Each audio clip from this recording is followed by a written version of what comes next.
factura, Alex, y ya después te cedo la palabra. El saludo. Eu creio que já está aberto, não? Já veio 111 pessoas, né?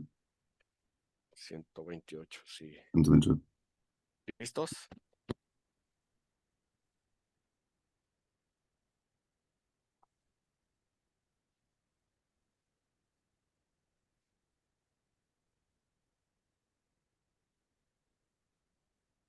Buenos días para todos y todas. Bienvenidos al webinario Documentos del Sistema de Calidad de Auditoría en el marco del curso avanzado de Buenas Prácticas de Manufactura en Servicios de Sangre. Un agradecimiento a los 137 participantes a la fecha, a nuestros panelistas y demás colaboradores por estar en este webinario. Antes de dar la apertura, algunas recomendaciones. Al final de las presentaciones, hay un espacio de discusión al final de todas las presentaciones. Esperamos su participación, por lo que agradecemos nos hagan llegar sus comentarios y preguntas a través del espacio para ello, de preguntas y respuestas, en la función del chat y la función del chat. Esta sesión tiene traducción simultánea. Por favor, seleccione el idioma abajo de acuerdo a su mejor preferencia, el idioma de elección en el círculo de interpretación.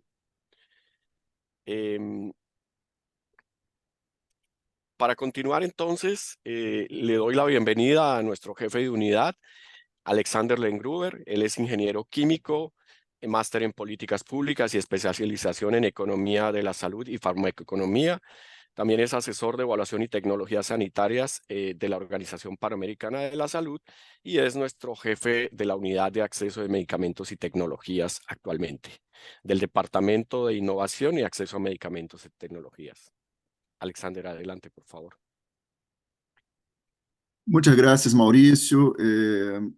Queria saludar, me gostaria de saludar a todas, a todos, e agradecer pela participação nesse webinário. Queria já começar agradecendo também a Maurício Beltrán, nosso assessor para sangue e transplantes da UPS em Washington, por trabalho brilhante que faz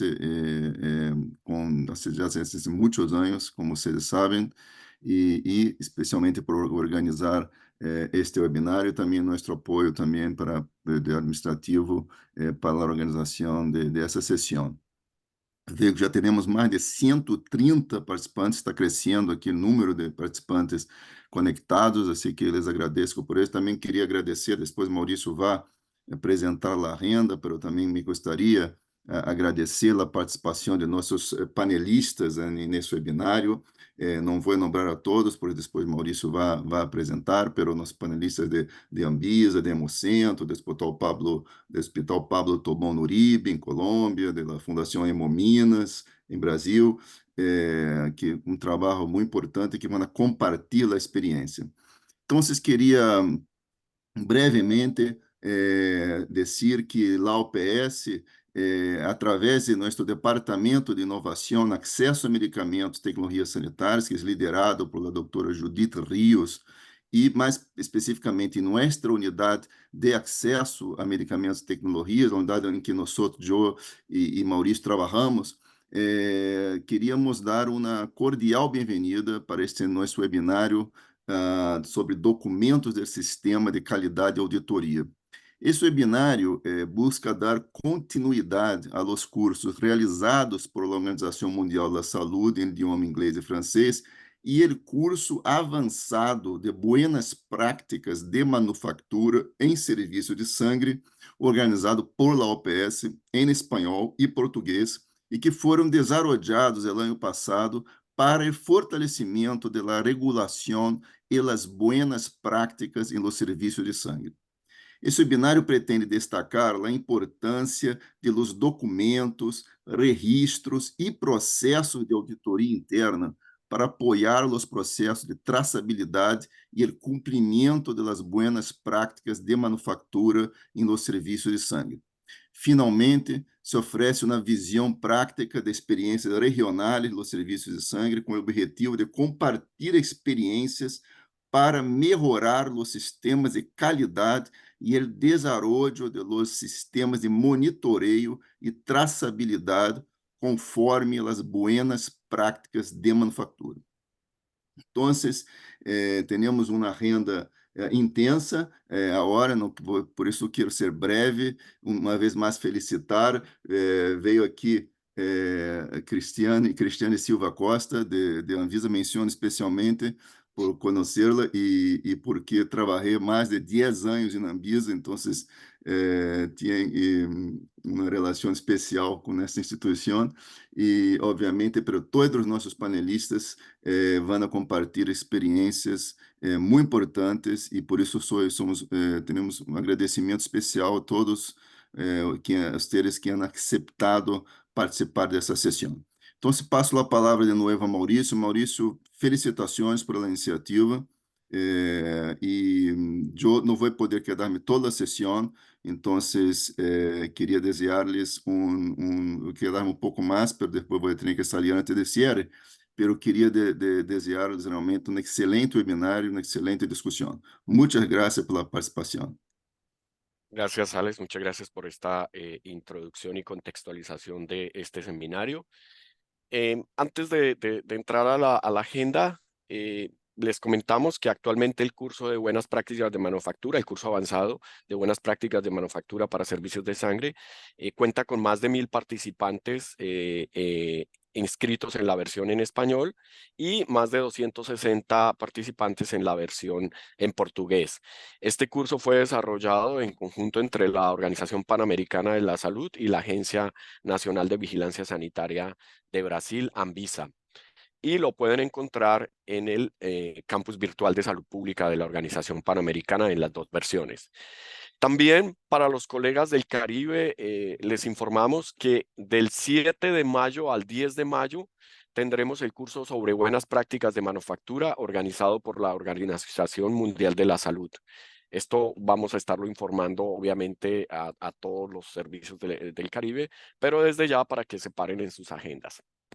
Bueno, tenemos una agenda que nos abarca desde las 10 de la mañana hasta las 11:25 hora de Washington, y donde trataremos varios temas, entre ellos buenas prácticas de manufactura en el contexto del sistema de gestión de calidad, documentos del sistema de gestión de calidad, registros de calidad y trazabilidad, experiencia de una institución y auditoría y aplicación práctica en un servicio de sangre, auditoría interna. Después tendremos un espacio de preguntas y al final el cierre del evento.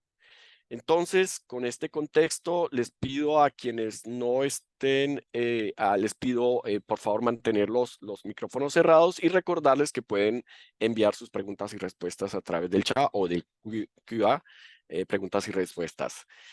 Ahora entonces le cedo la palabra a nuestra colega Cristian Silva Costa. Ella es bióloga. Le pido a Cristian por favor encender su cámara. A los demás panelistas les agradecería apagar la cámara mientras les doy la palabra.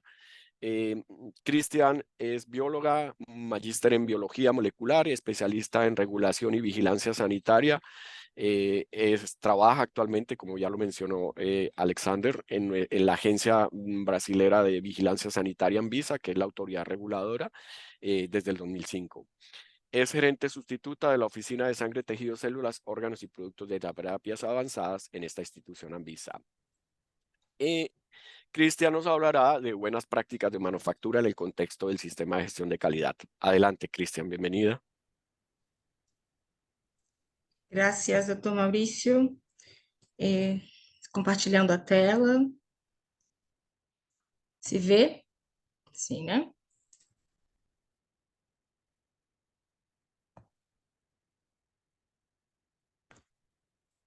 Se vê, doutor Maurício?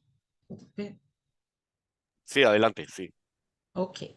Então, em primeiro lugar, agradecer à equipe da Organização Pan-Americana de Saúde pelo convite, né, para participarmos desse webinar. É muito importante a nossa discussão e, antes de entrarmos, eu queria também estender esses agradecimentos a toda a equipe da OPAS, que trabalhou em parceria com a Agência Nacional de Vigilância Sanitária do Brasil, a Anvisa, e também a nossa equipe interna aqui, que proporcionou esse curso avançado de boas práticas de fabricação para serviços de sangue. E também agradecer a participação de todos os panelistas e desejar boa sorte aqui na nossa discussão. Bom, esse tema, boas práticas de fabricação no contexto do serviço, no sistema de gerenciamento da qualidade, é uma retomada, vamos dizer assim, da primeira discussão que tivemos no webinar de lançamento do curso em dezembro do ano passado, né? Nós tivemos um momento para introduzir um pouco a temática das boas práticas, mas no contexto, né, da relação com os conteúdos do curso, e hoje, antes de entrarmos em tópicos específicos relacionados a boas práticas de fabricação, teremos a oportunidade de ter um cenário geral dessa temática e a relação com os produtos do sangue. Então, por isso, essa primeira introdução, primeiramente, né? E por que nós vamos falar de boas práticas de fabricação para os produtos, para sangue e hemocomponentes, para serviços de sangue? É importante mencionar, em pese que o sangue e os produtos do sangue, eles têm uma relação, a depender do país, muito grande com a prática médica, a prática hemoterápica, ou em alguns países, os serviços relacionados, né, ao ciclo de manipulação de sangue e hemocomponentes estão também relacionados aos laboratórios clínicos. Mas é importante reforçar que as agências, a maior parte das agências internacionais, organismos internacionais, reconhecem sangue e hemocomponentes, assim como outros produtos originados do corpo humano, como produtos médicos, né? São produtos especiais, produtos médicos de origem humana, incluem sangue, componentes, tecidos e órgãos para transplantes, células progenitoras, células para reprodução humana assistida. E especificamente em relação a sangue e hemocomponentes, a Organização Mundial de Saúde já reconhecia os medicamentos hemoderivados, medicamentos derivados do plasma, como medicamentos essenciais. E mais recentemente, em 2013, 2014, houve a incorporação também dos componentes sanguíneos como medicamentos essenciais, como produtos médicos essenciais, que são aqueles reconhecidos como eficazes e seguros para atender determinadas necessidades de saúde dentro de um sistema nacional. Bom, para isso, esses produtos médicos, né, têm alguns pilares que são importantes. É preciso que os países promovam acesso equitativo a esses produtos pela população. Esses produtos devem cumprir requisitos de segurança e eficácia, serem utilizados de forma racional, a partir de dados científicos, né, que embasem as indicações clínicas para cada tipo de produto, que devem ser utilizados sob prescrição médica, e cujos eventos adversos devem ser conhecidos e gerenciados. Então, é nesse contexto que nós trazemos aqui a discussão sobre as boas práticas de fabricação. Bom, portanto, tanto os produtos que são medicamentos clássicos, os medicamentos derivados do plasma, quanto o sangue e hemocomponentes, são considerados produtos sanguíneos.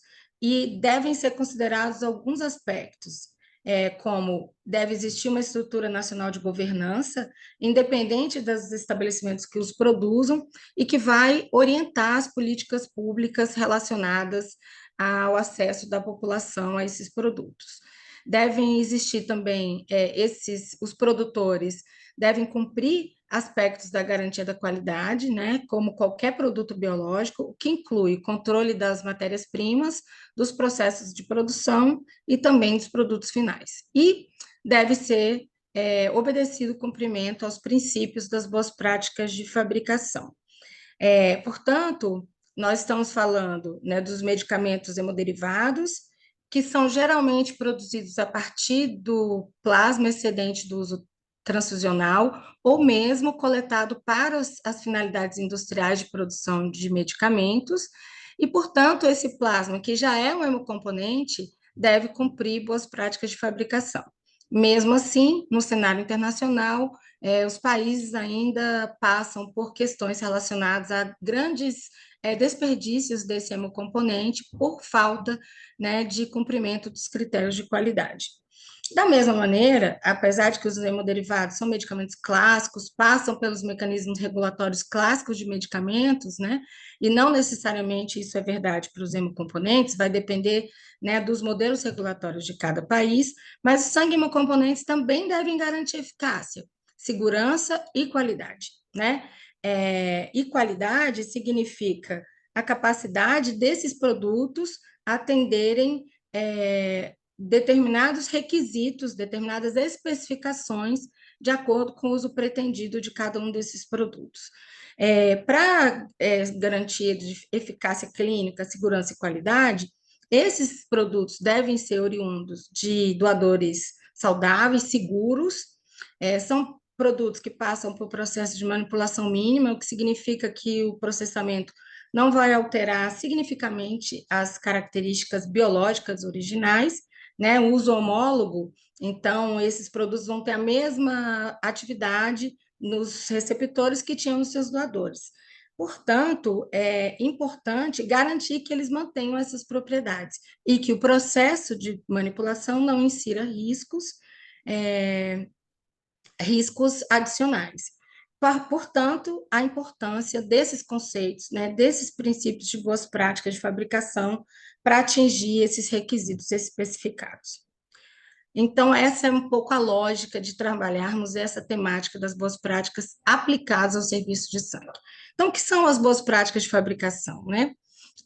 Elas são uma parte da garantia de qualidade, né, do processo de garantia da qualidade, que vai assegurar que os produtos, no nosso caso, os hemocomponentes, componentes sanguíneos, e também os medicamentos hemoderivados, embora esses não sejam o alvo principal da nossa discussão, sejam produzidos, né, de maneira satisfatória, adequadamente controlados, sistematicamente, de acordo com as normas de qualidade e adequadas para cada uso previsto para cada tipo de produto, né? E também devem ser obedecidos as especificações regulatórias relacionadas à disponibilização desses produtos para a sociedade. Esse contexto, né, das BPFs, esse nosso diagrama, ele vai orientar um pouco a relação das boas práticas de fabricação no conjunto de aspectos relacionados à qualidade dentro de um serviço de sangue. O primeiro elemento da qualidade, vamos dizer mais pontual, o controle de qualidade, né, que é famoso desde o início das discussões de qualidade nas organizações, é um elemento, mas o controle de qualidade, como vamos descrever um pouco mais detalhadamente à frente, ele vai ser aplicado, ele vai avaliar um produto, um processo, ou um teste laboratorial após a sua realização, se cumpre ou não cumpre. Portanto, pressupõe-se que se um produto não cumpre os requisitos de qualidade, ele vai ser eliminado, não vai ser utilizado. O que se quer é prevenir que esses, né, produtos sejam, vamos dizer, não conformes. Então, para isso, a gente vai para um conceito um pouco mais amplo, que é o da garantia da qualidade, que vai controlar a qualidade em todos os aspectos que estão relacionados direta ou indiretamente à qualidade de um produto ou de um serviço. E quando a gente fala da garantia da qualidade no serviço de sangue, nós estamos falando, vai depender da complexidade do serviço de sangue. Alguns serviços vão atuar somente na produção desses componentes sanguíneos. Outros serviços vão trabalhar no ato transfusional, num processo assistencial, que é a transfusão propriamente dita. Mas alguns desses serviços vão atuar na produção e no uso. Então, a garantia da qualidade vai abranger todos os aspectos relacionados ao serviço de sangue. Mas quando a gente está falando do produto sanguíneo, do sangue, do hemocomponentes que vão ser utilizados nos processos assistenciais, nós estamos fazendo um recorte relacionado à fabricação, à manipulação desses produtos, né? Então, é aí que nós vamos falar das boas práticas de fabricação. Então, é parte da garantia da qualidade no que se refere ao ciclo produtivo desses componentes. Obviamente, todos esses aspectos da qualidade precisam ser gerenciados por um sistema, que é o sistema de gestão da qualidade. E é essa relação que nós gostaríamos de destrinchar um pouquinho antes de entrarmos nos aspectos pontuais, nos elementos pontuais das boas práticas de fabricação. Perpassando todos esses elementos, temos o conceito da gestão de risco, porque em cada processo, os riscos relacionados devem ser avaliados e adequadamente controlados. Então, vamos um pouquinho para frente para a gente entrar um pouco nesses elementos propriamente ditos. Então, no controle da qualidade, assim, nós temos aqui os conceitos, eu acho que nos slides seguintes nós vamos destrinchar, mas deixo aqui alguns conceitos, né, que colocam a relação, mas também a dimensão desses elementos dentro de um sistema de gerenciamento da qualidade. Então, tanto o controle da qualidade quanto a garantia da qualidade devem ser gerenciados por esse sistema de gestão da qualidade. O serviço de sangue vai definir qual é o modelo de sistema de gestão da qualidade, né, que vai atender às suas políticas, os objetivos e metas da qualidade, né, que vai integrar, dirigir e controlar o serviço em todos os aspectos que se referem à qualidade, dos produtos ou dos serviços, a depender da complexidade do serviço, né, a partir de normas e requisitos pré-definidos. Bom, mas no controle de qualidade, que é o elemento mais pontual, vamos dizer assim, ele não consegue dar conta de toda a qualidade dos produtos e serviços, mas ele é um elemento importantíssimo, porque ele pode incidir. O que é o controle? Nós temos vários tipos de controle de qualidade. Controle de qualidade do produto final, que é aquele que vai verificar a conformidade do produto com as especificações, né, com as especificações definidas para aquele produto. Então, vão ser realizadas avaliações para verificação da conformidade desse produto ou desse serviço. Nesse caso do produto final. Se aquele produto, no nosso caso, o hemocomponente, atende às especificações definidas para ele. Por exemplo, um concentrado de hemácias, um concentrado de plaqueta, uma unidade de plasma físico congelado. Nós temos também, então ele vai lá no produto, já no final da produção. Temos também controle de qualidade em processo, que vai fazer análise e verificações ao longo do processo produtivo, em determinadas etapas, conforme especificações. Mas também é importante garantir que os produtos, os insumos críticos utilizados, né, para esse processo fabril, como, por exemplo, os reagentes, utilizados na triagem laboratorial e outros insumos críticos, eles também precisam ser avaliados a cada lote ou remessa, para verificação se cumprem ou não os parâmetros de conformidade definidos para eles. E também nós temos os controles de qualidade aplicados aos testes laboratoriais, né, para verificar, validar ou não um teste laboratorial realizado no contexto do ciclo produtivo, em geral, os testes de triagem de doadores ou mesmo os testes laboratoriais para controle de qualidade do produto final. Então, nós temos também os controles de qualidades internos e os controles de qualidades externos para os testes laboratoriais, cada um com a sua função especificada. O controle de qualidade interna, uma validação mais intrateste, avalia precisão, repetibilidade. Os controles externos, eles geralmente são comparações interlaboratoriais e que vão avaliar exatidão dos testes reportados. No conjunto, todos esses elementos do controle de qualidade são muito importantes, né, para que aquele produto ou processo, teste laboratorial, cumpra os seus requisitos especificados. Bom, então, o controle de qualidade, ele vai aprovar ou reprovar o produto, o processo ou o teste laboratorial. Ele pode ser de várias formas, pode ser uma avaliação documental, pode ser uma inspeção visual, ou, frequentemente, utilizar testes laboratoriais, né, para análises laboratoriais desses produtos ou insumos. Ele precisa definir um plano amostral, mediante procedimentos padronizados, com métodos apropriados, a partir dos quais, a partir dos resultados, né, desses testes, dessas análises, é preciso que exista uma análise crítica para avaliação da conformidade e, nos casos em que se necessite, a adoção de medidas preventivas e corretivas, né, que venham a incidir sobre a qualidade do produto ou do insumo do teste laboratorial. Estimada Já a Cristian, garantia tienes da 2 qualidade. minutos más. Ai, Tienes 2 ixi, minutos, por estou um favor. pouco atrasada. Bom, então, a garantia da qualidade, ela já vai num aspecto mais amplo. Ela vai definir, ela vai olhar para todos os aspectos, né, relacionados ao ciclo produtivo, para tentar garantir que, no final, aquele produto ou serviço tenha confiança.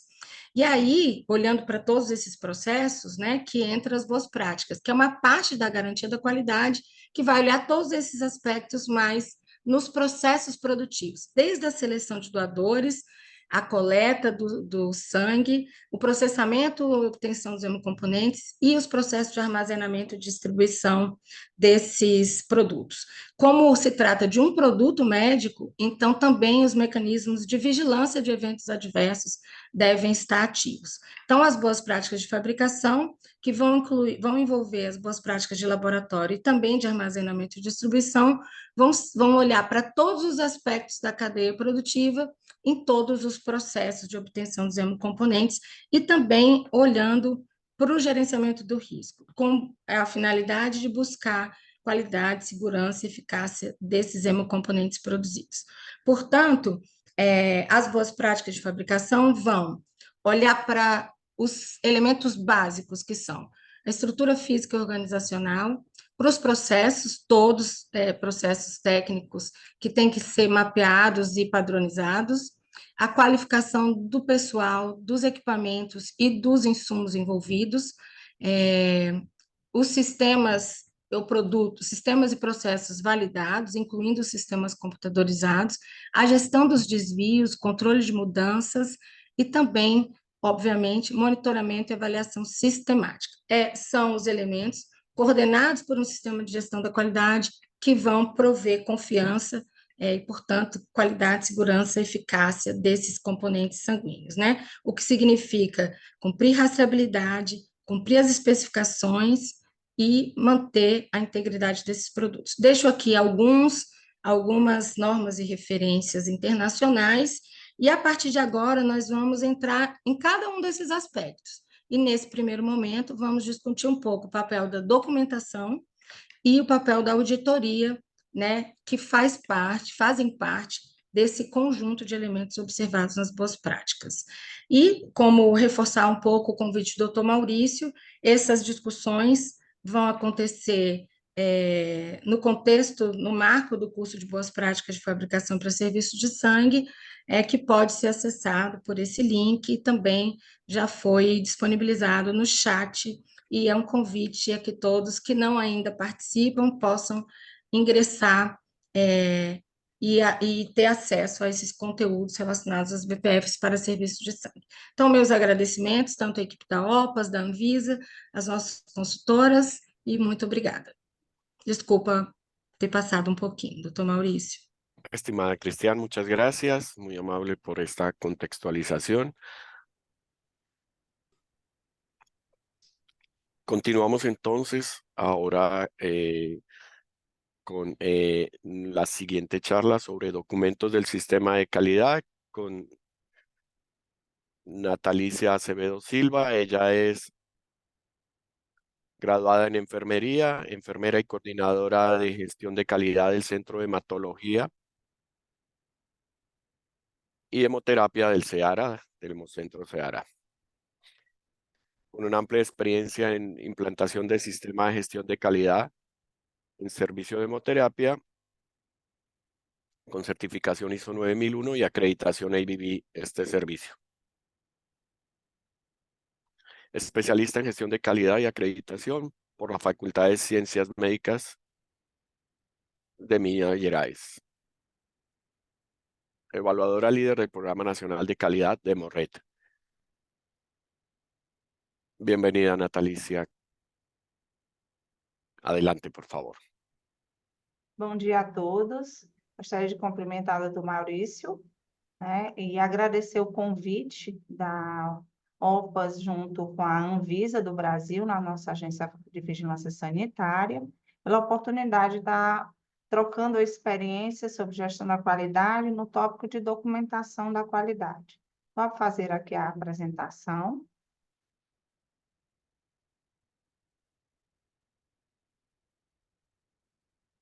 Então, dando seguimento a esse curso de práticas avançadas, né, de boas práticas de fabricação, curso avançado em serviços de sangue, no tópico de documentos do sistema da qualidade, não existe a possibilidade de ter uma boa prática de fabricação, uma padronização almejando a segurança e qualidade dos produtos de sangue, sem ocorrer uma padronização escrita, né, uma padronização documentada dos processos de trabalho dos serviços de sangue.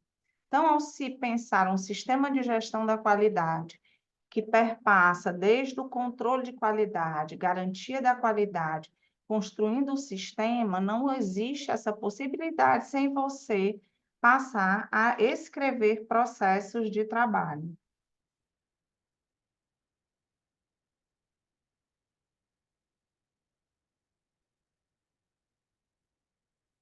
Conseguem ver a apresentação?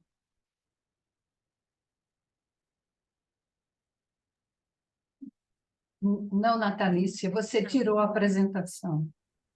Não estava passando aqui para mim.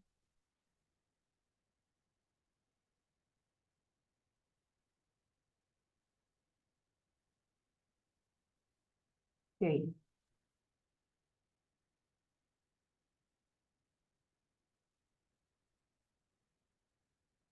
Não está em modo cheio, não é isso? Não, não está.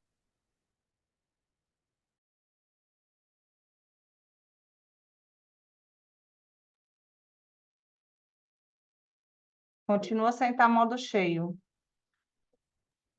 Sim, tem modo cheio.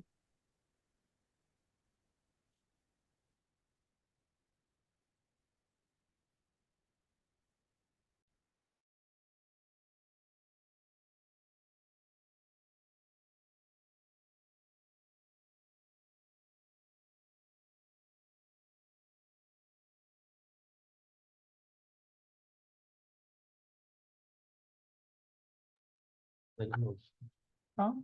Saiu. Entrou e saiu, rápido.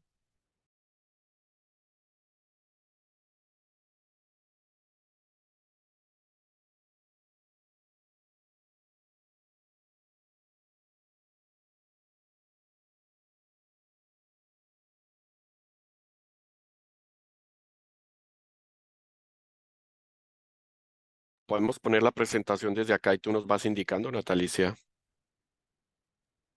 Pode sim, pode sim. Pode sim. Por favor.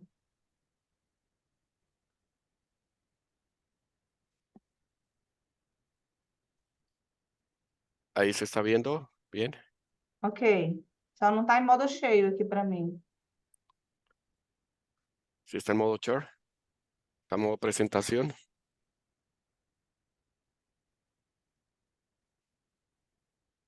Virginia, ¿puedes ayudarnos a compartir? Porque este es un PDF. Sí, sí, ahí comparto yo.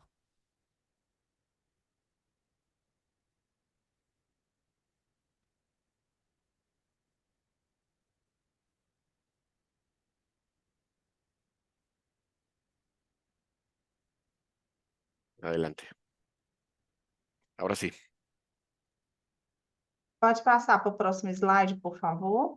Dando continuação, então, não existe a condição de você ter um sistema de gestão da qualidade com base numa boa prática de fabricação, controle de qualidade, garantia de qualidade, sem ter documentos da qualidade, documentos escritos que vão trazer requisitos, critérios de boas práticas, critérios legais, critérios definidos em normas de gestão da qualidade, como, por exemplo, a norma ISO 9001, ou acreditações específicas à área de atuação, que é da produção de sangue e hemocomponentes, que podem estar contidos nesses documentos. Então, documentos da qualidade são documentos que definem e mantêm declarados esses procedimentos, normas e especificações do serviço de hemoterapia.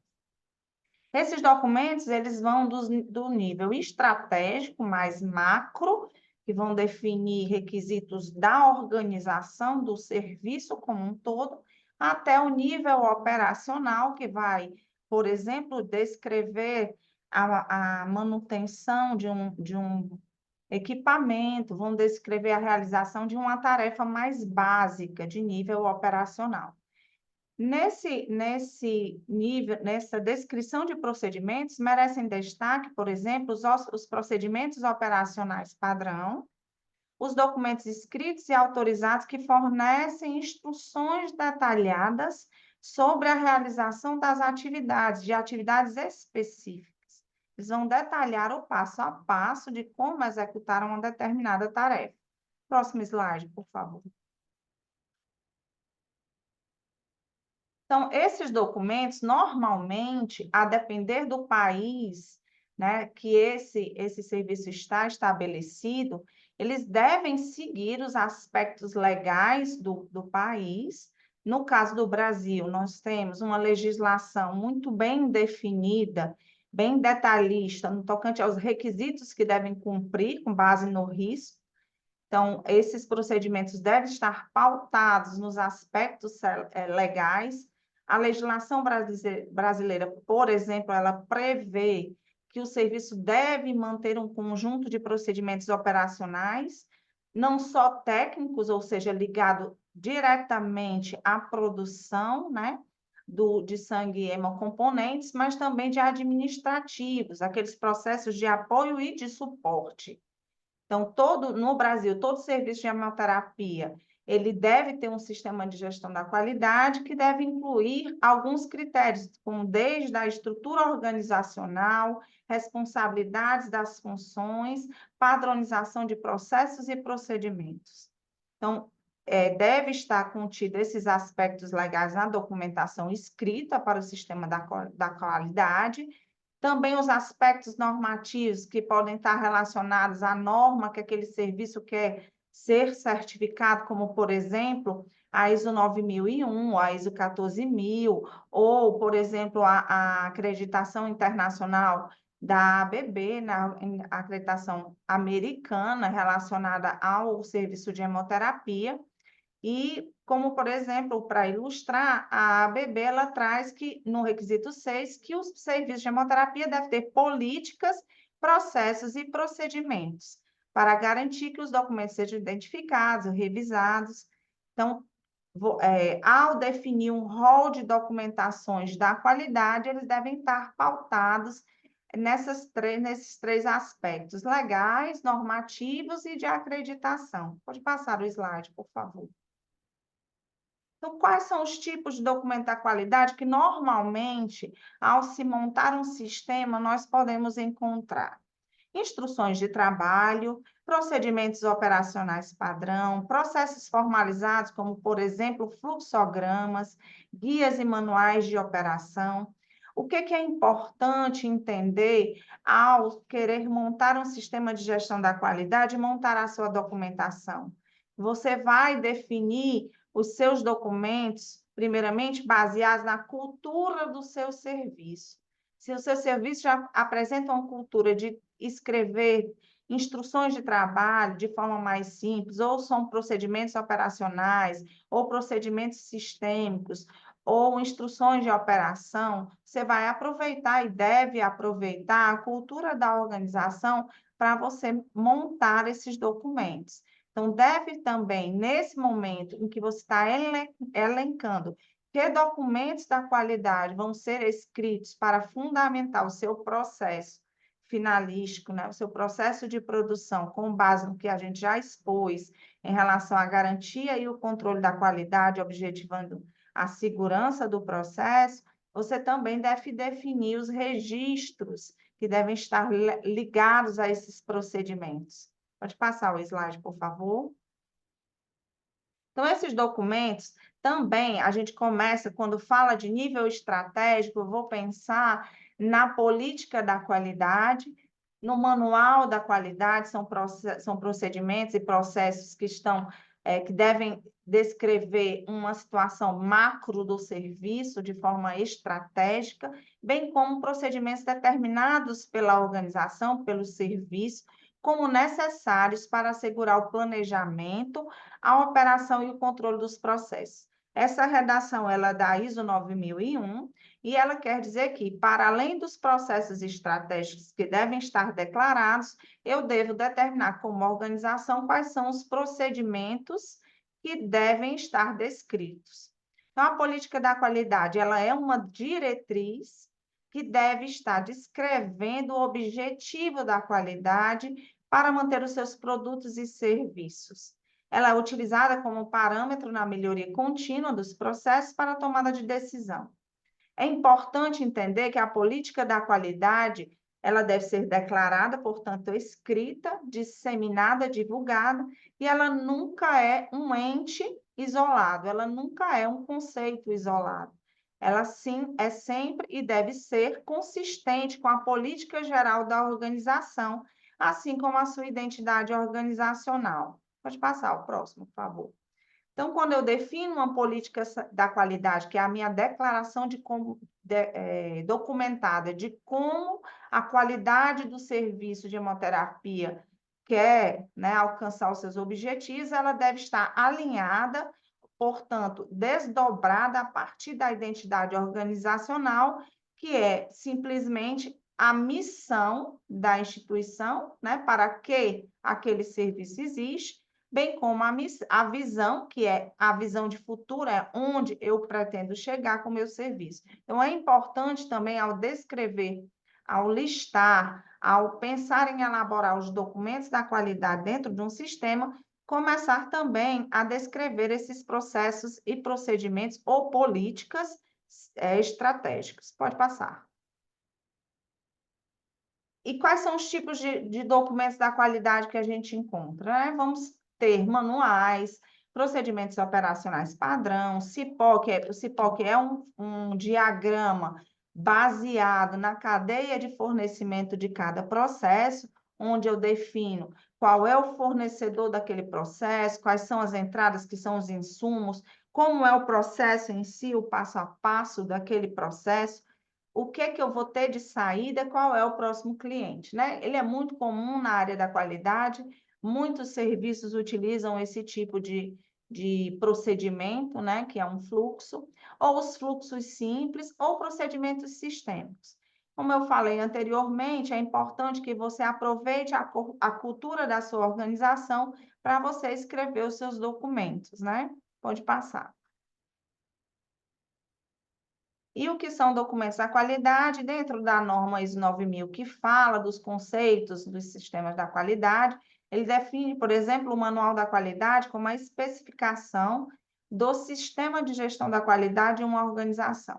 Apesar da ISO 9001, na versão 2015, não tornar mais obrigatório um manual da qualidade, eu acredito que ele seja importante, pelo menos a experiência que nós temos é de manter o manual da qualidade, porque nesse documento que é estratégico, que é sistêmico e abrangente, nós conseguimos traçar uma linha de todos os procedimentos e processos e indicar onde vai estar, por exemplo, o detalhamento, por exemplo, do tópico que nós estamos tratando, que são documentos da qualidade. Então, dentro do meu manual da qualidade, eu posso ter um item que defina, que pelo menos direcione onde que eu faço o meu controle de documentos, como é que eu faço a minha elaboração, e para isso eu também descrevo num processo mais detalhado, em outro procedimento, como, por exemplo, o da figura que está nesse slide, é o nosso procedimento aqui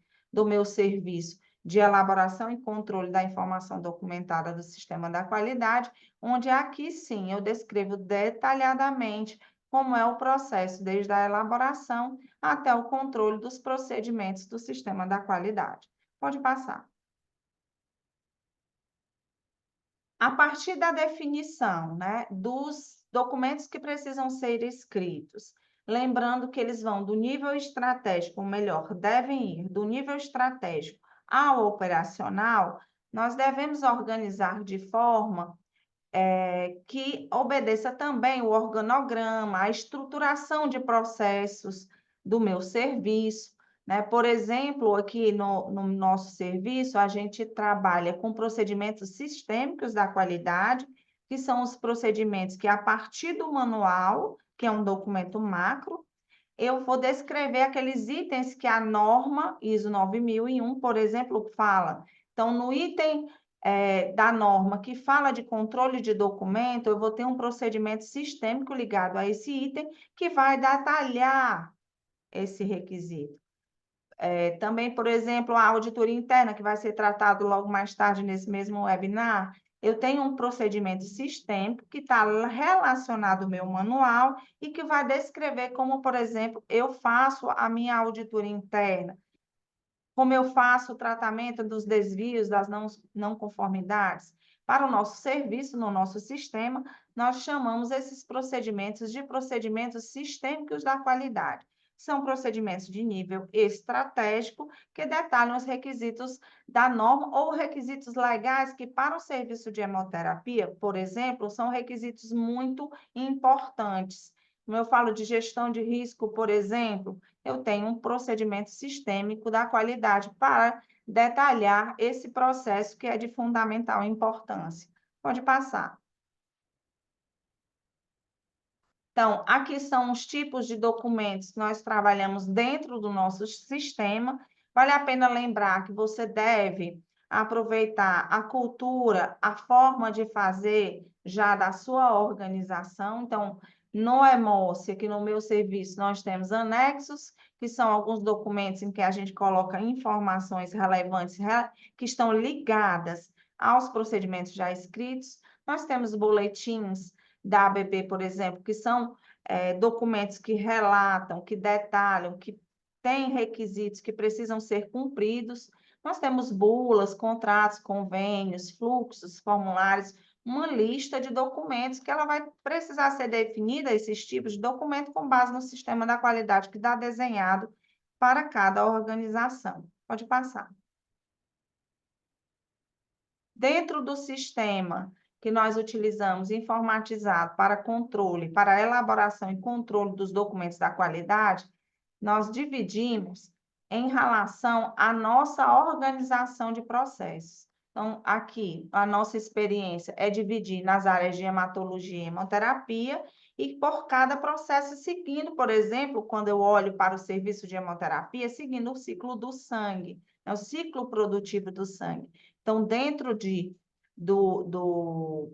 da hemoterapia, eu vou desde o atendimento ao doador, que vai da captação a, por exemplo, a coleta do sangue do doador, né? E vou descendo conforme vai o ciclo produtivo.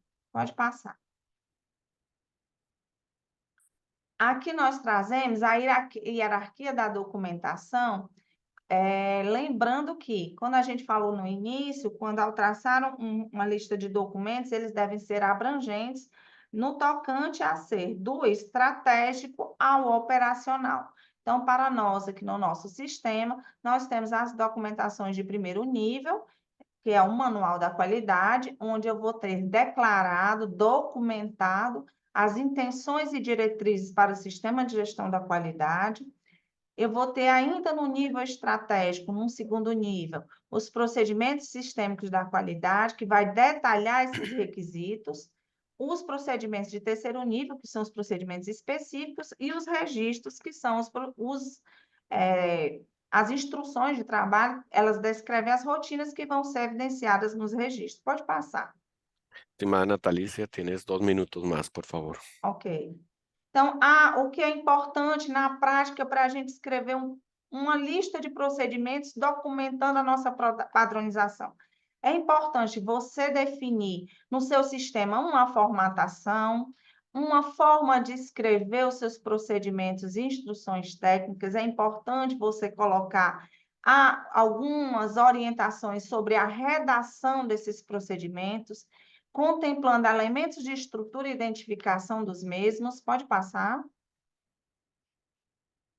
Por exemplo, aqui nós colocamos desde a letra, o tamanho da letra, o que eu escrevo em negrito, como deve ser a paginação, o corpo do texto, né? Vocês podem ver nessa figurinha logo mais abaixo como é mais ou menos o nosso procedimento. Pode passar.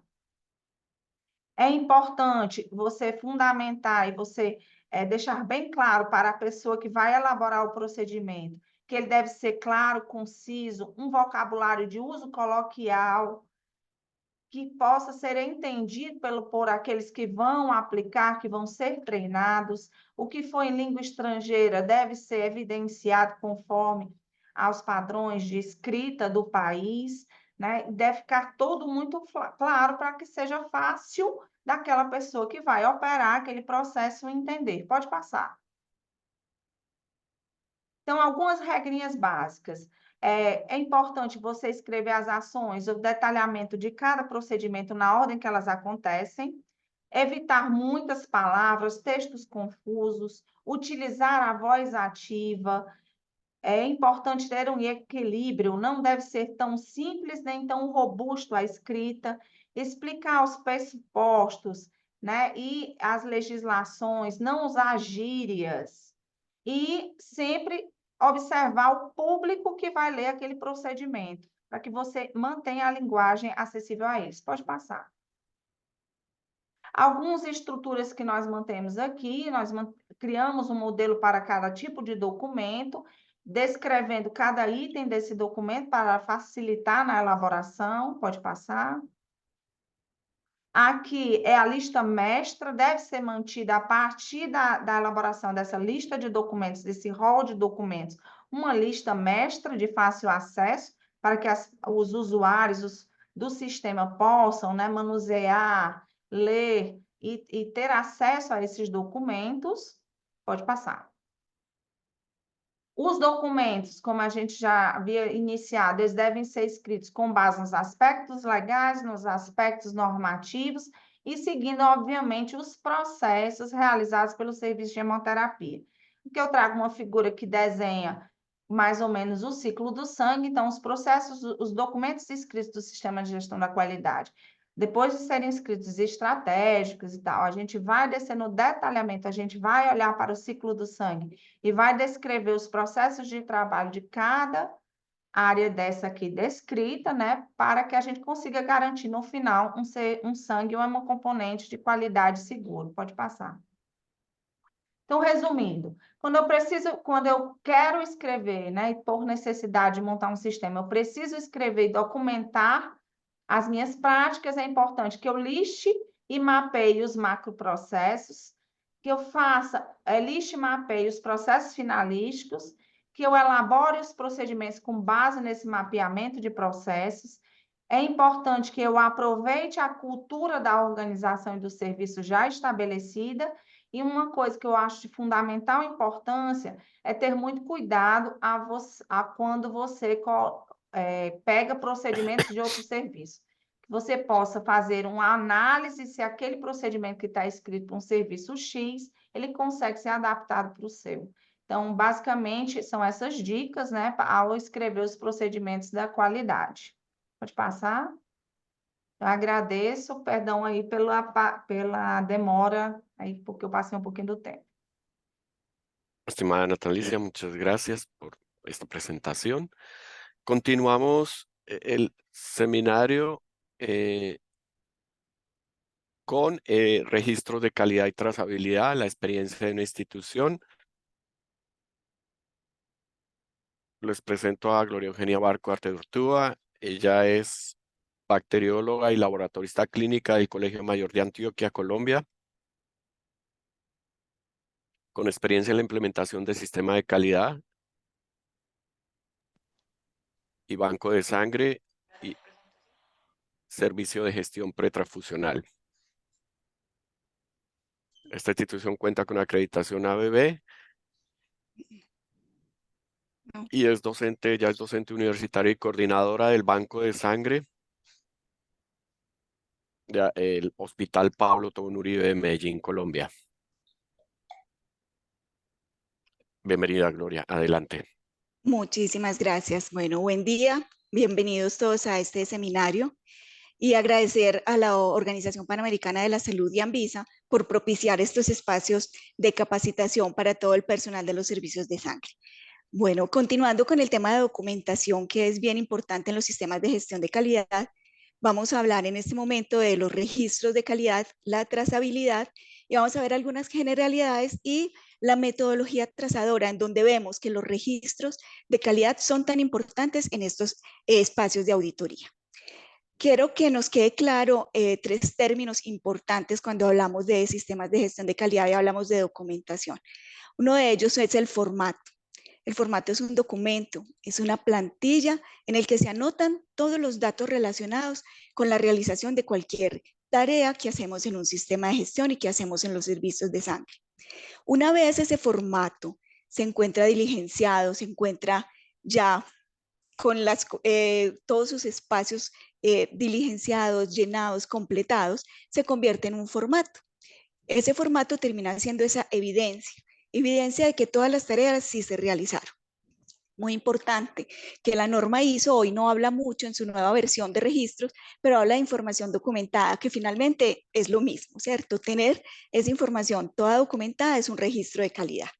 ¿Para qué nos sirven estos registros de calidad? Para todos los procesos de trazabilidad. Entonces, trazabilidad es que es ese conjunto de acciones que nos va a permitir registrar la información desde su origen hasta su destino final. Tenemos muchos procesos en los bancos de sangre, en los servicios de sangre, y tenemos que poderlos rastrear desde su origen hasta su destino final en todas sus etapas: producción, transformación y finalmente cómo terminamos con estos productos sanguíneos. En los sistemas de gestión de calidad tenemos dos cosas importantes: la planificación de las actividades y la realización de esas actividades.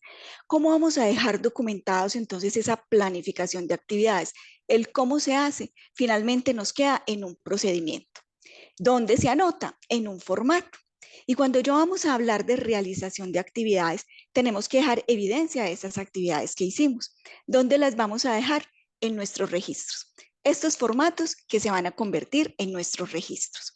Entonces, por lo tanto, los registros de un sistema de calidad tienen que ser veraces, permanentes, coherentes, completos, exactos, claros y totalmente legibles. Porque esta premisa no la podemos olvidar, la tenemos que tener siempre presente. Lo que no se registra, finalmente no se ha hecho. Entonces, cuando ya hablamos de trazabilidad o rastreabilidad, ¿qué queremos para nosotros en nuestros bancos de sangre y en nuestros servicios? Que podamos hacer esa trazabilidad en doble vía, desde el donante hasta nuestro paciente, y que también podamos devolvernos del paciente hasta nuestro donante, según el caso y según el ejercicio que necesitemos hacer. ¿Qué pasa con estos registros de calidad? ¿Y qué pasa cuando tenemos y pensamos en certificar o en acreditar nuestras instituciones, tanto en las acreditaciones nacionales o como en acreditaciones internacionales a las que queramos participar? Muy importante, y tenemos muchas herramientas. Quiero que hoy, y les voy a presentar el ejercicio de una herramienta que tenemos para hacer todo este proceso de auditorías y de verificación que se hacen tanto a nivel interno como a nivel externo cuando tenemos esta visita de nuestros auditores. Y esa es la metodología trazadora. ¿Qué es entonces la metodología trazadora? Es la columna vertebral de un proceso de evaluación presencial. El hospital está acreditado bajo la Joint Commission International, y cuando ellos vienen a hacernos la visita de evaluación, utilizan mucho esta metodología. Es una metodología que se utiliza en las visitas presenciales, donde ellos seleccionan un grupo de pacientes dentro de la población de todos los pacientes que manejamos en el hospital, y se hace un seguimiento de la experiencia de cuidado que ha tenido ese paciente durante toda su estancia en el hospital, y también se hace seguimiento a varios sistemas y procesos clínicos y gerenciales claves dentro de la organización. Y quiero que lo tengamos claro: bancos de sangre, servicios de transfusión, servicios de sangre, como los llamemos en nuestros diferentes países, somos procesos clínicos críticos e importantes dentro de la organización. Entonces, vamos a ser evaluados y mirados bajo esta metodología que utiliza la Joint Commission. Cuando se habla de rastreador o traceador, tenemos dos formas de hacerlo. Paciente individual, como lo dice su nombre, rastrea la experiencia de un paciente que pasa por todos los servicios de la organización. O un rastreador de sistema, que es que permite a los evaluadores explorar temas relacionados con la seguridad y calidad de la atención en un sistema específico.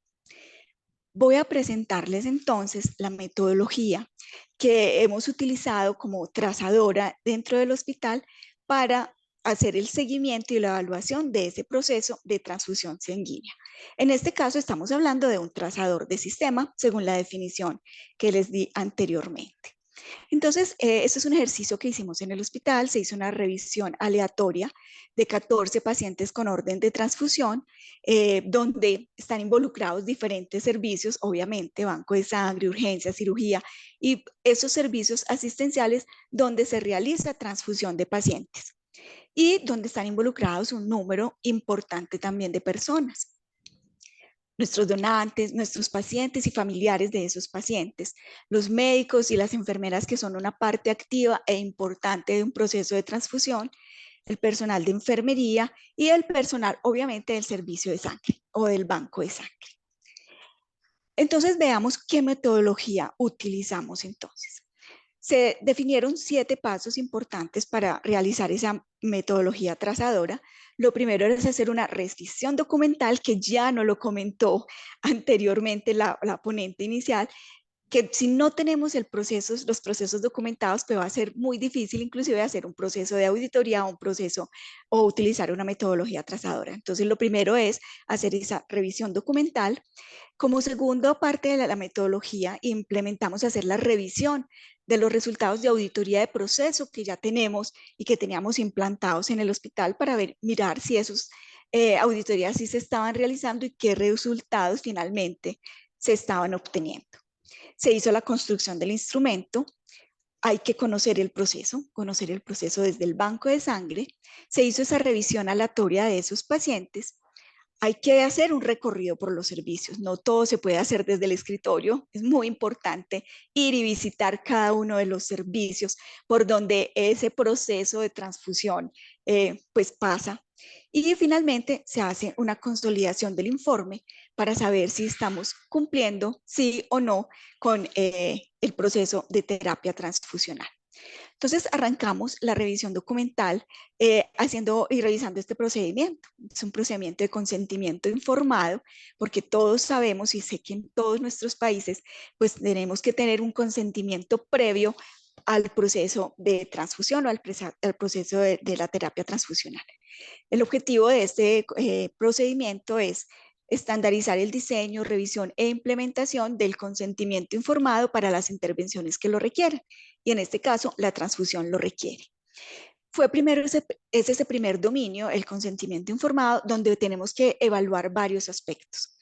Primero, evaluar que el paciente conoce los riesgos y beneficios de la terapia transfusional, que el paciente y el cuidador o su familia expresan que ese consentimiento fue obtenido por el médico, que no fue obtenido por otro tipo de profesional, porque finalmente el consentimiento y la transfusión es un acto médico.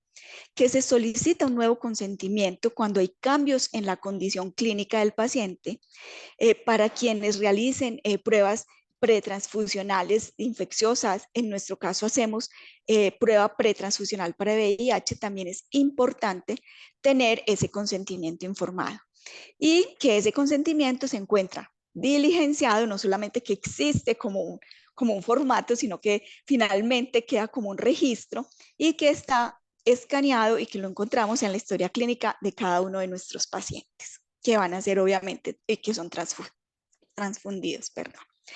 Bueno, dentro de esa revisión documental revisamos otro documento importante para este proceso, que es todo el proceso de despacho de sangre y componentes. El objetivo es verificar que se hace una entrega adecuada y segura de la sangre y componentes sanguíneos al paciente correcto en el lugar correcto. Esta entrega varía de acuerdo al tipo de solicitud, a la prioridad y al componente que nos está solicitando el médico. De esta revisión documental también se nos generaron unos aspectos a evaluar, entre ellos el dominio, que es la solicitud de transfusión, que es el punto de partida donde arranca el proceso de transfusión. Verificar que esa orden de transfusión, que esa solicitud de transfusión contiene la información suficiente y exigida por la normatividad de cada uno de los países. En nuestro caso, pues que cumpla con todos esos ítems que nuestro decreto nos pide. Que sea realizada por un médico con registro y, como les decía, la transfusión en nuestro país es un acto exclusivo de la medicina. Verificamos también ya en el dominio de despacho de entrega de componentes que debe hacerse ese despacho previo compatibilidad cuando el componente sanguíneo lo requiera y que solo en condiciones de emergencia se acepte una orden médica verbal que se registra en la historia clínica y que a constancia y justificación del ¿Por qué transfundir sin pruebas de compatibilidad? Obvio, pruebas que serán posterior a que podamos tener las muestras del paciente. Que las unidades van identificadas con los 2 identificadores propios que tenemos definidos o que tenga definido cada institución. En nuestro caso es el nombre del paciente y la fecha de nacimiento.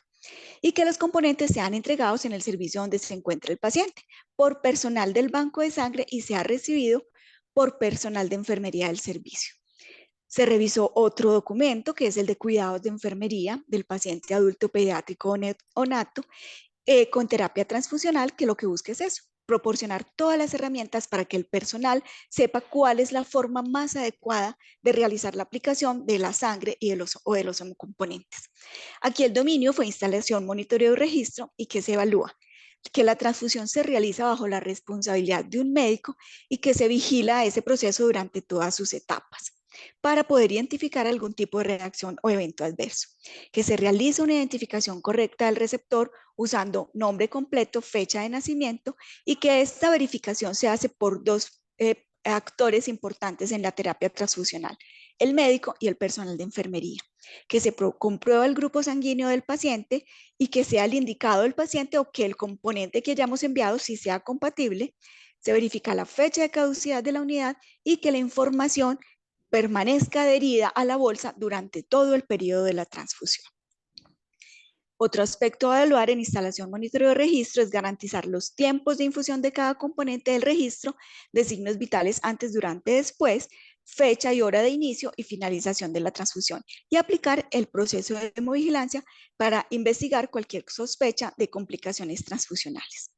Se hizo verificación de los resultados de las auditorías que se realizan al proceso. Realizamos desde el año 2011 auditoría a la adherencia al proceso de terapia transfusional con resultados por encima del 90%. Aquí vemos comparativos año 2022-2023, donde también podemos evaluar y poder ir mirando dónde tenemos que hacer intervenciones en este proceso. En esta auditoría verificamos información, orden de transfusión, los procesos que realiza el banco de sangre, el procedimiento durante la transfusión y todo el registro en la historia clínica. Definimos entonces nuestra política de terapia transfusional relacionada con todo el manejo, uso y administración de componentes, donde se consignan cada uno de los pasos importantes de este proceso de terapia transfusional. Importante aquí recalcar que debe hacerse una entrega adecuada del producto al lugar correcto, al sitio correcto, y que debe haber verificación del médico y que debe estar al inicio de esa primeros minutos en el que se inicia la terapia transfusional. Se evaluaron entonces estos ítems, se visitaron las diferentes áreas por donde estuvieron o donde estaban involucrados los pacientes que se seleccionaron y se hizo entrevista con el personal que estuvo involucrado en el proceso de la terapia transfusional. ¿Qué fortalezas se encontraron entonces y se identificaron en este trazador que se hizo desde el Banco de Sangre, que tiene un programa estructurado de promoción de selección y atención de donantes? Sabemos que nuestros donantes son la materia prima y que de ahí inicia todo el proceso de seguridad, calidad y disponibilidad de sangre. Se verificó como fortaleza que en el banco de sangre se hacen todos los análisis, se tiene control de calidad, de almacenamiento, de etiquetado correcto de los hemocomponentes, se hizo toda la verificación de identificación, reporte y se hace de eventos adversos relacionados con la transfusión y que se tiene un correcto proceso y realización de mantenimiento, calibración de equipos y control de calidad. En el tema de consentimiento informado, la fortaleza es que se hace información y se da información sobre estos riesgos y beneficios a los pacientes y a sus familiares y que se encuentra el consentimiento escaneado de transfusión en la historia clínica debidamente diligenciada. Se cumple con las condiciones de transporte y entrega segura de los hemocomponentes y que en la historia clínica se evidencia el registro de la unidad transfundida, el número de sello de calidad, fecha de vencimiento y selección del componente correcto, y que hay una justificación adecuada de la transfusión en la historia clínica. En la parte de instalación y monitoreo se verifica como fortaleza que el médico y la enfermera realizan esta revisión del hemocomponente correcto y grupo correcto, número de sello y identificación de los dos y uso de los dos identificadores del paciente. El equipo asistencial conoce el tiempo en el que se debe infundir cada componente y del manejo de las reacciones adversas que tengamos que hacer en caso de presentarse algún síntoma. Pero pues no todo es lindo, no todos son fortalezas, también se encontraron algunas oportunidades de mejora y de eso se trata el ejercicio y eso es lo que queremos encontrar con estos ejercicios. Para el banco de sangre que debe evaluar alternativas que permitan integrar los diferentes sistemas de información. Hoy en nuestro hospital para hacer una transfusión tenemos separado el sistema de información del banco de sangre con el de la historia clínica y la idea es mirar cómo logramos integrarlos. En el tema de consentimiento informado, si bien estaban los consentimientos de transfusión, teníamos una deficiencia y debilidad en el tema del consentimiento informado de ese VIH pretransfusional. Garantizar la instalación y monitoreo durante los primeros 15 minutos en presencia del médico, esto no puede faltar, y fortalecer el registro de los cambios de estado que tenemos dentro de la historia clínica. En el tema de registro de historia clínica, garantizar el registro y monitoreo de los signos vitales durante y después. Somos muy juiciosos con el antes, pero encontramos algunos vacíos en el durante y en el después de ese registro, y fortalecer la adherencia en el registro médico de la nota de transfusión. En el tema de documentación, precisar dentro del proceso criterios que exige la norma y asegurar su cumplimiento. Era documentarlo, digamos que sí hacía, pero no estaba bien explícito en la documentación de que esto teníamos que hacerlo y cuándo teníamos que hacerlo. Tuvimos algunos hallazgos incidentales que también es importante involucrarlos cuando se hace un ejercicio trazador. Por ejemplo, encontramos el uso de abreviaturas prohibidas dentro del hospital y más cuando estamos acreditados por Joint Commission, pues ellos son muy estrictos con el uso de las abreviaturas que podemos utilizar o que no podemos utilizar. Entonces encontramos este hallazgo incidental. Finalmente, 2 minutos, ya, estimada Gloria. listo, gracias Mauricio. Finalmente, estos son los resultados. Tuvimos un ponderado del 87.50%, digamos que estamos bueno por encima del 85%, pero que tenemos y que identificamos aspectos donde tenemos que mejorar y donde estamos trabajando para hacerlo. En definitiva, los centros de sangre deben establecer y mantener unos sistemas de calidad basados en los principios de buena práctica de manufactura, que son los cursos que se están dictando hoy por OPS y que finalmente todos los servicios de sangre debemos llegar a implementarlos, y mediante planificación, control, garantía y mejora de la calidad.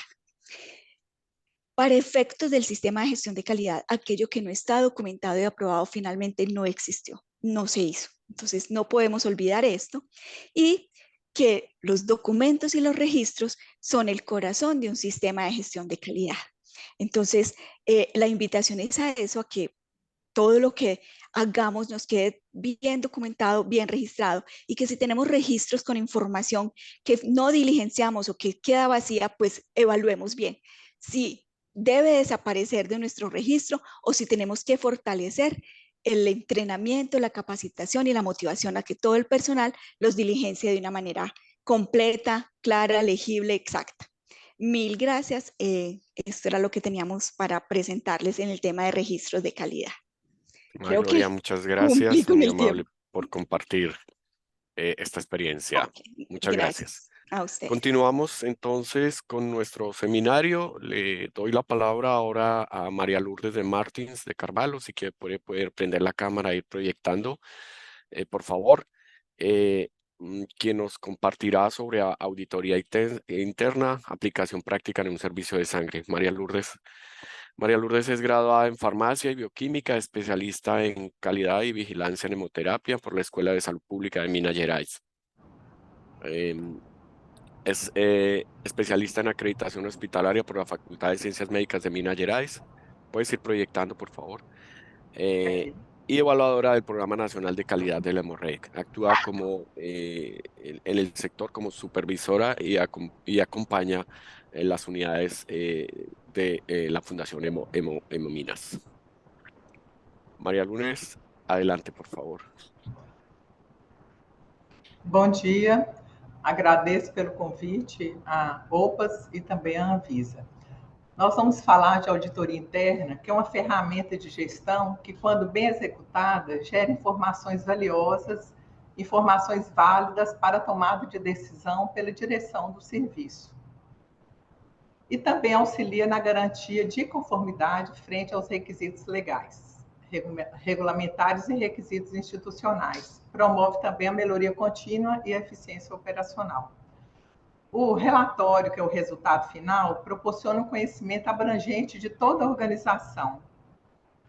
A auditoria interna ela vai identificar as áreas de risco, as oportunidades de melhoria, auxiliando na criação de processos mais eficientes e eficazes. A auditoria interna ela é realizada por profissional da própria organização. Baseia-se nos princípios da confiabilidade dos auditores. Importante manter a simetria entre o auditado e o auditor. A auditoria externa ela é realizada por profissionais que não estão vinculados à empresa, proporciona uma visão mais ampla sobre a organização, uma visão externa, amplia a visão interna da instituição. Os objetivos da auditoria: verificar o cumprimento das diretrizes estabelecidas e a efetiva aplicação dos padrões legais, normativos e de gestão da qualidade, avaliar melhorias realizadas a partir da última auditoria interna, determinar a efetividade do sistema de gestão da qualidade, identificar oportunidades de melhoria nas áreas e documentos verificados e apontar requisitos para ações preventivas e ou corretivas. Os objetos da auditoria interna são o sistema de gestão da qualidade e o processo produtivo. Na auditoria do produto, nós vamos verificar o grau e cumprimento dos requisitos, estimar o nível da qualidade a ser entregue ao cliente, o nível da qualidade do produto a ser entregue ao cliente, avaliar a efetividade dos sistemas de controle, detectar os problemas de qualidade e como eles foram sanados, estabelecer comparações com outros produtores. As etapas da auditoria: início, planejamento, execução, documentação e acompanhamento, podem ser gerenciadas com a ferramenta de gestão, o PDCA, ou ciclo de Deming, que é uma metodologia que tem como objetivo a melhoria de processos e produtos de forma constante. Ela baseia-se em 4 etapas, que é o planejar, o fazer, o checar e o agir. É baseada na repetição e nas tentativas sucessivas de otimização dos processos e produtos. No início, o planejamento, nós vamos definir a equipe dentre os colaboradores que possuem competência necessária para o bom desempenho da função.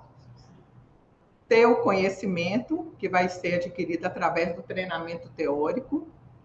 Ter a habilidade, que é o saber fazer, que vai ser o treinamento prático. E atitude, que é o querer fazer. Isso depende do colaborador. A partir de definir a equipe, vai ser nomeado o líder dentre os profissionais mais experientes.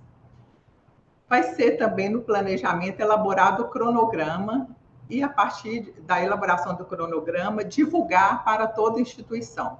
Definir as metas. Vamos fazer auditoria interna em toda a instituição ou somente nesse primeiro momento realizar auditoria interna somente no ciclo do sangue? E também definir qual método que vai ser utilizado para verificação. Elaborar a lista de verificação ou revisar, se já tenha pronta essa lista. Treinar a equipe nessa lista de verificações e analisar os resultados anteriores. No fazer, nós vamos executar a auditoria interna. Checar, nós vamos realizar análise de resultados. Nessa etapa, poderá ser identificado problemas ou falhas. E no agir, nós vamos corrigir essas falhas detectadas e refazer o planejamento considerando os novos resultados. No planejamento, nós vamos considerar esses resultados e aí o ciclo vai rodando. Planejar, fazer, checar e agir.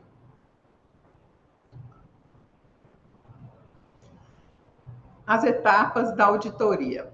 a execução. A verificação ela vai acontecer através de entrevistas, de exame de registros, observações de atividades, questões específicas de processos e também do produto.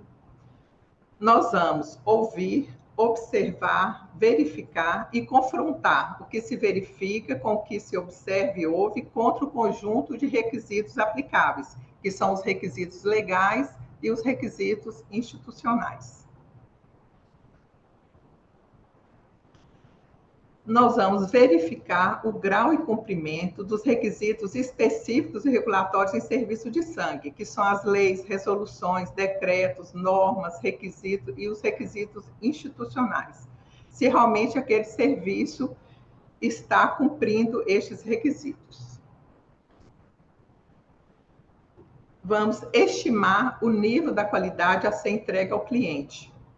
O produto final atende a todos os parâmetros legais e institucionais? Exemplo, no laboratório de qualidade, no laboratório de controle de qualidade, nós vamos evidenciar, através de exame de registro, se os resultados do controle de qualidade em um componente fora dos parâmetros, se eles foram analisados e tratados com elaborações de ações corretivas, se essas ações foram eficazes, se não teve recorrência da não conformidade.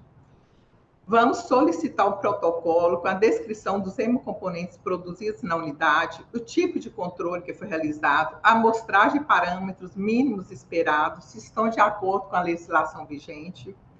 E vamos verificar os registros das análises do controle de qualidade em amostragens mensais e semanais. Para detectar os problemas de qualidade, vamos verificar se inspeções e ensaios são realizados, ocorrências são abertas em casos de produtos não conformes, estabelece indicadores para processos frágeis, esses indicadores são gerenciados.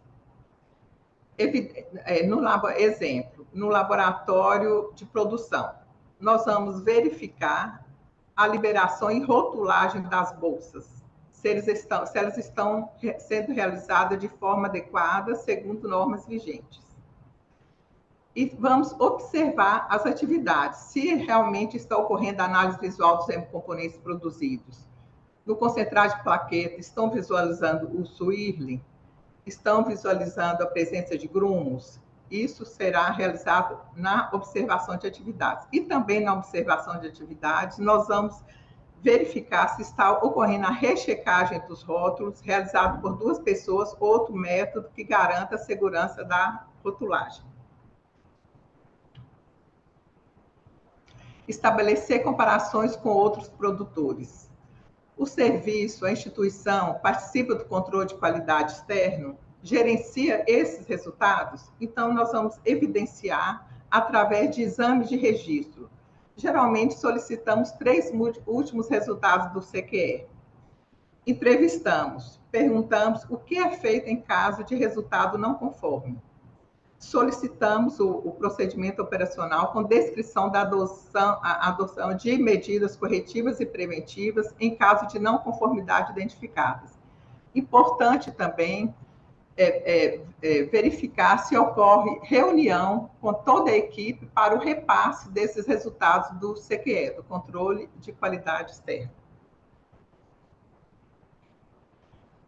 No relatório, tem que ser identificados os documentos de referência com os quais foi realizado a auditoria. Esse item é baseado em qual legislação, em qual norma, algum procedimento que está descrito em algum PO, ou então da instituição, ou um manual da instituição, evidência das não conformidades, análise dos achados, as ações recomendadas e oportunidade de melhoria. Deixar claro a descrição das não conformidades. Exemplo, mapa de temperatura ambiente. No mapa de temperatura ambiente da sala de distribuição foram verificados 2 dias sem registro. Deixar claro que em 3 mapas verificados, ocorreram não foram registrados 2 dias. Deixar claro a não conformidade. Outro exemplo, validação da centrífuga. Não foi apresentado o protocolo da validação no momento da auditoria, porém relata que possui o protocolo, que o mesmo encontra-se em revisão. Se isso acontecer, pode acontecer que fala, não, nós não temos o protocolo. Ok, não foi apresentado o protocolo no momento da auditoria. E se falar que tem revisão, que está em revisão, a gente relata que está em revisão, mas não deixa de ser uma não conformidade. Avaliar a efetividade das ações para prevenir a recorrência da não conformidade. Geralmente, verificar as não conformidades da auditoria anterior para ver se aquela ocorrência, se aquela não conformidade está tendo recorrência. Se sim, solicitar que faça elabore uma nova ação.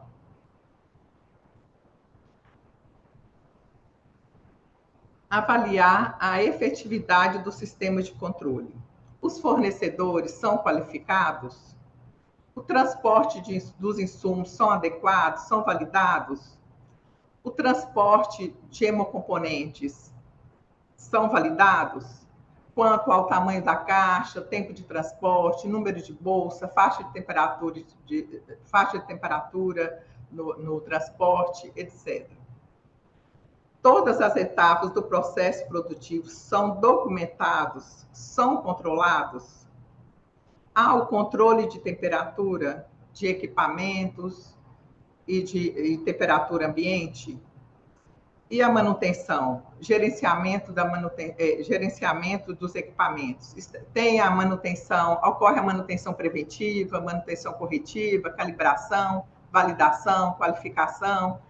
É definida a periodicidade para a manutenção preventiva? Quais os critérios para definição da periodicidade? Tempo de uso do equipamento, o que eles usam, qual critério que eles usam para definir a periodicidade da manutenção preventiva? São os procedimentos críticos, os processos críticos, eles são identificados, são registrados? Realiza adequada validação dos procedimentos críticos?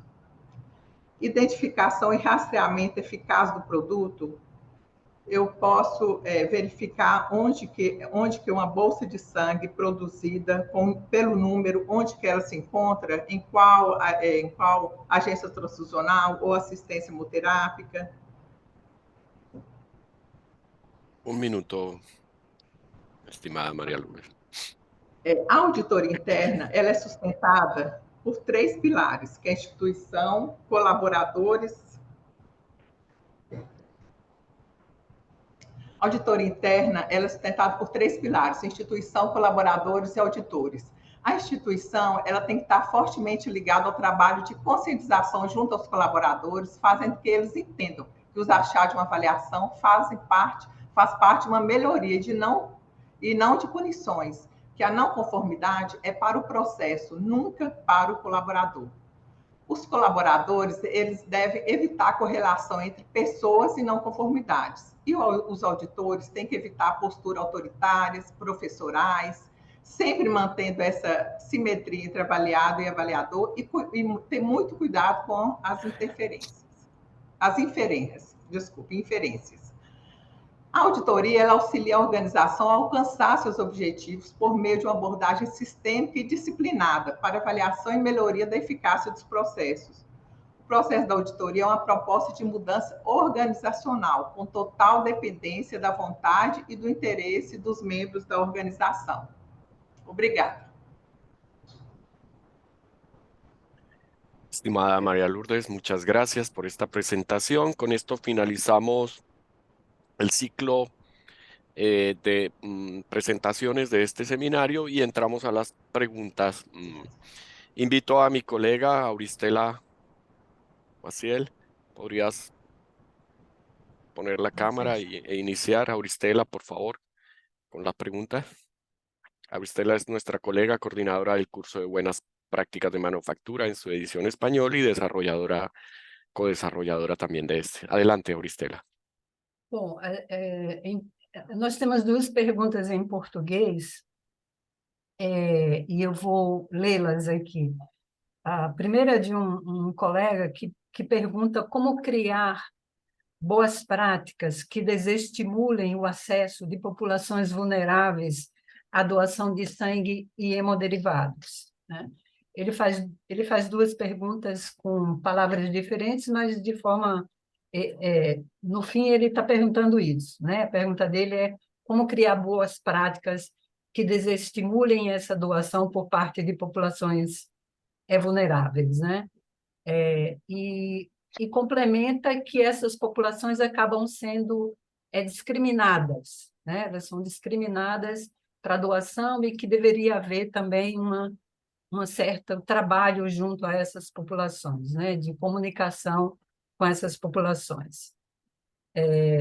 Uma segunda pergunta é com que frequência é conduzida a auditoria interna na experiência da nossa palestrante.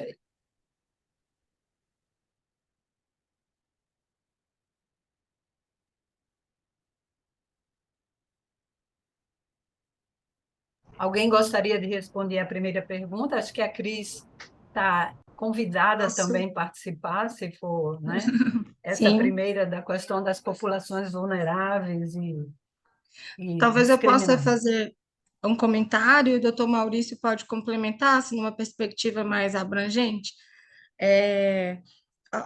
Pensando que o produto tem que ser seguro para o receptor, então a gente também precisa pensar que os critérios para a seleção de doadores vão prever também a seleção dos doadores mais adequados para fornecer o que vamos dizer que é a matéria-prima para esse produto médico, né, que vai ser utilizado pelos receptores de sangue.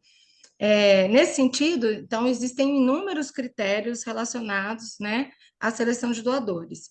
E atualmente, obviamente, além dos critérios para a seleção dos doadores mais seguros, é preciso garantir critérios que também forneçam segurança para esses doadores, porque são pessoas, né? Então, é preciso que esses critérios também eliminem os riscos ao doador, caso ele tenha alguma condição de saúde que contraindique a doação. Mas pensando nos critérios, né, de seleção de doadores com o objetivo da qualidade do produto, atualmente, acho que esse é um grande dilema que os países enfrentam.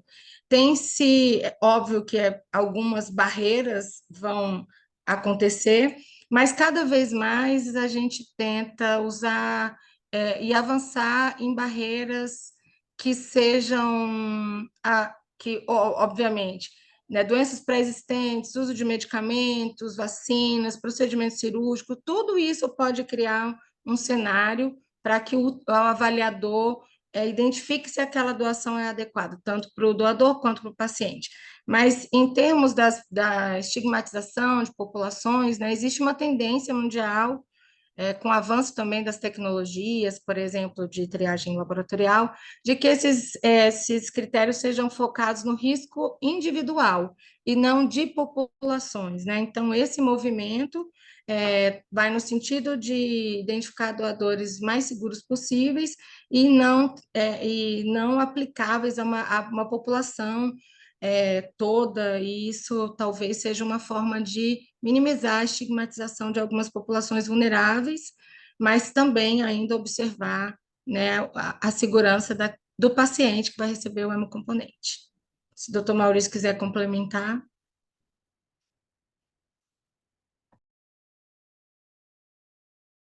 Exactamente es eso, estamos actualizando la guía regional en ese mismo sentido de la identificación del riesgo individual para seleccionar más en las poblaciones y reducir la discriminação provável que se poderia ter em las pasadas. Auristela. Bom, a segunda questão, ela vem, na verdade, ela veio em inglês e português aqui, que é com relação à frequência que é conduzida a auditoria interna aí para a nossa colega Maria de Lourdes, e também teria uma outra questão aqui, Lourdes, que que hoje, ele afirma, né, que hoje há uma prática já comprovada a fim de atender à redução da demanda de doadores às coletas externas. qual é o olhar da auditoria a respeito das coletas externas? Ok. Quanto à periodicidade da auditoria interna, a nossa legislação, que é a portaria 5, anexo 4, ela fala só que a gente tem que realizar auditoria interna, mas não fala a periodicidade. Por boas práticas, acredito que deve ser realizada anualmente ou então antes de qualquer auditoria externa, para preparar a instituição para a auditoria externa. Mas a legislação brasileira não fala sobre periodicidade da auditoria interna. Ok? E a questão da coleta externa? A coleta externa, eu considero muito importante, primeiro, para divulgar o banco de sangue em outras localidades. Mas, como diz Jane, do PNQH, sempre ela falava não, que considera que realmente é uma não conformidade o serviço não ter essa coleta externa. Falar, mas recebemos caravanas. Não, é importante ter a coleta externa para divulgar a doação de sangue. Não sei se alguém mais quer falar sobre isso. Perfecto. Hay dos preguntas más. Nos gustaría que Natalicia nos pudiera apoyar y Gloria en estas dos preguntas, una cada una. Si hay un número estándar, un número establecido de hematíes o un porcentaje establecido de hematíes caducados que se debe establecer como un indicador de referencia para un seguimiento o cómo se establece. De antemano digo que el plan regional tenía un 5%, pero me gustaría escucharlos. No sé, primero Natalicia, después Gloria, a este respecto, en esta pregunta.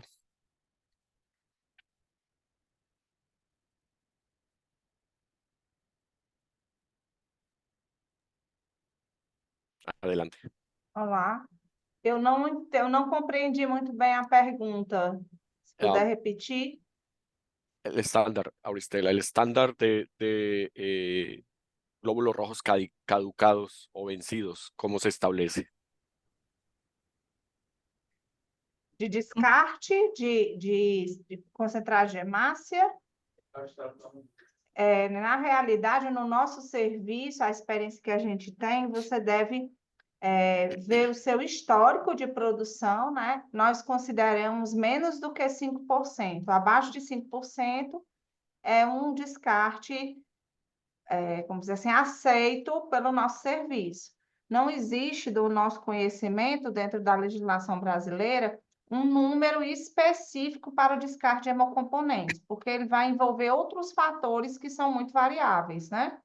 A própria necessidade de atendimento da sua área de abrangência, a sua capacidade de produção, né? Bem como também a questão da flutuação do número de doadores. Né? Então, são vários os fatores que podem contribuir para este aumento ou diminuição do descarte, porém, ele precisa ser monitorado. Uma vez que a hemácia, né, o concentrado de hemácia, é o hemocomponente que tem maior durabilidade depois do plasma, obviamente. Mas é o mais utilizado, mais amplamente utilizado, e o que tem uma durabilidade que eu consigo fazer um manejo adequado. Na nossa experiência aqui no Ceará, Brasil, nós fazemos um manejo dentro da nossa rede, nós atendemos todo o estado do Ceará, né, em 6 unidades que temos distribuídas no estado, e fazemos esse acompanhamento do estoque do serviço como um todo. Então, eu consigo ter um estoque controlado, com um descarte menor, porque eu consigo manejar entre as unidades, aproveitando dentro do prazo de validade. Não sei se eu atendi o requisitado, mas é mais ou menos isso. Muchas gracias, sí, de acuerdo. Una última pregunta, Gloria. ¿En qué etapa del ciclo sanguíneo el control de calidad detecta la mayor vulnerabilidad? ¿Cuál es el proceso más crítico de ese ciclo de control de calidad? Bueno, yo pienso que el control de calidad de nuestra sangre y nuestros componentes sanguíneos en los bancos de sangre inicia desde el proceso de selección del donante, inclusive desde la promoción, porque tenemos que hacer promoción de donación de sangre a poblaciones y inculcarles mucho el tema de unos buenos hábitos de salud. Entonces yo pienso que desde ese momento, digamos que podemos los bancos de sangre intervenir para tener un producto y unos productos de calidad, desde los procesos de promoción y selección del donante. Y durante todas las etapas que tenemos en el proceso, por eso tenemos que tener control de calidad en cada una de las etapas de nuestro proceso. Si bien hacemos un control de calidad final a cada uno de nuestros productos, nuestro glóbulo rojo, nuestra plaqueta, es importante hacer control de calidad en cada una de las etapas, porque nosotros no producimos por lote, ¿cierto? Los bancos de sangre no podemos decir el lote de glóbulos rojos está bien, hacemos un control de calidad simplemente a un porcentaje de la producción de nuestros componentes. Entonces es importante el control de calidad en el proceso de selección de atención de donantes, en el proceso de fraccionamiento, en el proceso de montaje de pruebas de inmunohematología y inmunoserología. Entonces, todos los controles que implementemos en cada una de esas etapas van a ayudar y nos van a ayudar a detectar errores o fallas en nuestro producto final para entregarle el mejor producto a nuestros pacientes. Muchísimas gracias, Gloria, y Auristela, Cristian, María Lourdes, Natalicia. Con esto estamos cerrando este seminario de documentación de la calidad. Adelante, Auristela. Há algumas perguntas aqui em espanhol que eu vejo que se referem ao módulo que vocês vão ver proximamente, que é o módulo 7, que é gestão de documentos. A gente antecipou um pouco esse tema no seminário devido à importância da questão do sistema de qualidade, mas vocês ainda vão ter um módulo discutindo gestão de documentos, ok? Gracias, Auristela. Sí. Las preguntas serán, como bien dice Auristela, canalizadas al curso de buenas prácticas de manufactura en los módulos que siguen. Recuerden que tienen foros de discusión a cargo de Auristela y a cargo de Gloria en este curso de gestión de la calidad. Recordar también que para los colegas de habla inglesa, del 7 al 10 de mayo tendremos el curso de buenas prácticas de manufactura orientado por la Organización Mundial de la Salud. Les estaremos haciendo llegar la información pertinente, pero que separen sus agendas. Un agradecimiento a todos los ponentes, a los coordinadores, al equipo de OPS, a Ana, Virginia, Lisette, Frank, y a los traductores, a todos los asistentes, muchas gracias. Esperamos vernos en un nuevo ciclo. Este es el primero fue el año pasado en el lanzamiento del curso, el segundo de 5 webinarios que tenemos en el marco de los cursos de buenas prácticas de manufactura. A todos, muchas gracias. Feliz tarde para todos y nos vemos en una próxima ocasión. Muchas gracias. Feliz tarde. Chao, muchas gracias. Obrigada. Obrigada. Obrigada. Até mais. Obrigado.